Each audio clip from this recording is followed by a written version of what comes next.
బ్రహ్మముహూర్తంలో ఇలా చేస్తే 100% మీ కోరికలు నెరవేరుతాయి.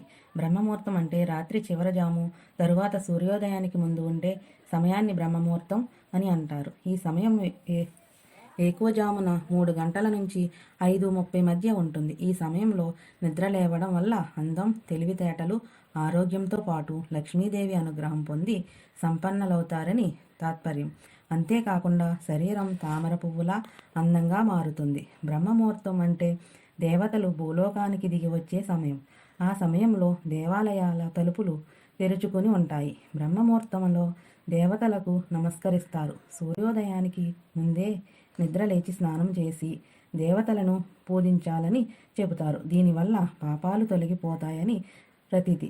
ఆయుర్వేద ప్రకారం బ్రహ్మముహూర్తంలో నడవడం వల్ల శరీరంలో సంజీవిని శక్తి ప్రసరిస్తుంది. ఉదయం బ్రహ్మముహూర్తంలో నిద్రలేచి ఓంకారంను 21 సార్లు స్మరించాలి.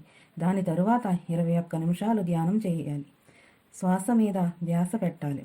రోజు ఉదయాన్నే తెల్లవారుజామున ఇంటిని శుభ్రం చేసి స్నానం చేసి రాగి పాత్రలో నీళ్లు తీసుకుని అందులో పువ్వులు వేసి సూర్యుడికి అర్ఘ్యం సమర్పించడం వల్ల లక్ష్మీదేవి ప్రసన్నమవుతుంది.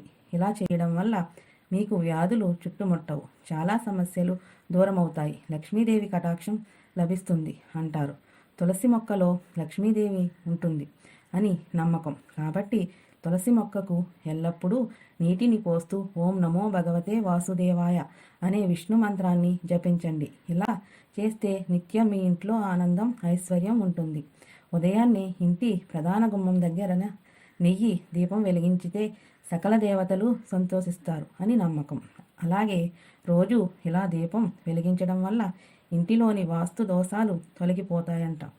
బ్రహ్మముహూర్తంలో ఏ పని ప్రారంభించినా విజయం సాధిస్తారు. బ్రహ్మముహూర్తం సమయంలో లక్ష్మీదేవి పూజిస్తే లక్ష్మీదేవి అనుగ్రహం, కటాక్షం లభిస్తుంది. లక్ష్మీదేవి కటాక్షం మనపై ఉంటే అదృష్టం క్షణాల్లో మారిపోతుంది. విద్యార్థులు బ్రహ్మముహూర్తం సమయంలో చదువుకుంటే ఉత్తమ ఫలితాలు వస్తాయి. బ్రహ్మముహూర్తం సమయంలో తులసి మొక్కకు నీరు పోయడం మంచిది. బ్రహ్మముహూర్తంలో నిద్ర లేవడం వల్ల మానసిక ఆరోగ్యాన్ని మెరుగుపరుచుస్తుంది.